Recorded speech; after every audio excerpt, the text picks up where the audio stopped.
ধরেছে, তাই পুরনো খাতায় লিখে রাখলাম নতুন প্রেমের গান। শুটিংয়ের প্রয়োজনে একজন অভিনয় শিল্পীকে কত কিছুই না করতে হয়। বিভিন্ন রকম অভিজ্ঞতার মুখোমুখি যেমন হতে হয়, তেমন অনেক জায়গায়ও যেতে হয়। সম্প্রতি জাতীয় চলচ্চিত্র পুরস্কার প্রাপ্ত অভিনেত্রী রুনা খান সিনেমার শুটিংয়ের জন্য দৌলতদিয়ার যৌনপল্লীতে গিয়েছেন। 3 দিন সেখানে শুটিং করেছেন। তার অভিনীত সিনেমার নাম নীলপদ্ম। এটি পরিচালনা করেছেন তৌফিক এলাহি। সিনেমাটিতে নীলা চরিত্রে অভিনয় করেছেন তিনি।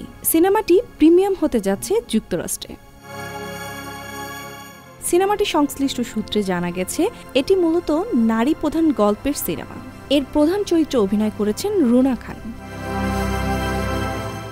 এ বিষয়ে রুনা খান বলেছেন, প্রতিটি শিল্পী চায় ভালো ভালো চরিত্রে অভিনয় করে দর্শকদের হৃদয়ে বেঁচে থাকতে, এবং আমিও তার বাহিরে নই।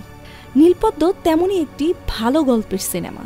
আমেরিকায় প্রিমিয়াম হওয়ার বিষয়ে তিনি বলেছেন, আমেরিকায় শুরু হয়েছে সুচিত্রা সেন আন্তর্জাতিক বাংলা চলচ্চিত্রের উৎসব। সেখানে আজ আমার অভিনীত নীলপদ্ম প্রিমিয়াম হবে। ভীষণ ভালো লাগা কাজ করছে। আন্তর্জাতিকভাবে দর্শকরা এটি দেখতে পারবেন। কবে নাগাদ নীলপদ্ম মুক্তি পেতে পারে জানতে চাইলে রুনা বলেন, আরও কয়েকটি আন্তর্জাতিক চলচ্চিত্র উৎসবে নীলপদ্ম প্রদর্শিত হবে, তারপর মুক্তির বিষয়ে সিদ্ধান্ত নেওয়া হবে।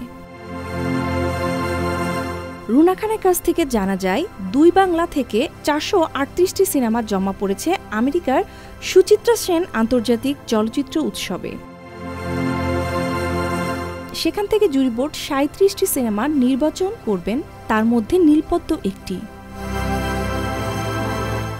রুনা খান বলেন, উপমহাদেশের অন্যতম বড় যৌনপল্লী দৌলতদিয়া মেয়েদের জীবন, সামাজিক পরিচয়, অধিকার নিয়ে নীলপদ্ম সিনেমার গল্প। দৌলতদিয়া যৌনপল্লীতে শুটিংয়ের অভিজ্ঞতা জানতে চাইলে তিনি বলেন, ওখানকার মেয়েরা কি রকম ভালোবাসা দিয়েছেন তা সারা জীবন মনে থাকবে। শুটিং করতে যাবার পর তারা আমাদের আপন করে নিয়েছেন। মনে হচ্ছিল কত দিনের চেনা পরিচয় তাদের সাথে। বেশ কয়েকজন আমার জন্য খাবার নিয়ে এসেছেন, গল্প করেছেন। দৌলতদিয়ার যৌনপল্লী মেয়েদের ভালোবাসার কথা কখনোই ভুলব না। নীলপদ্ম করতে গিয়ে দৌলতদিয়া মেয়েদের অপরিসীম ভালোবাসা পেয়েছি। একজন শিল্পীকে তারা এতটা আপন করে নেবে, সত্যি স্মরণীয় হয়ে থাকবে, বললেন তিনি।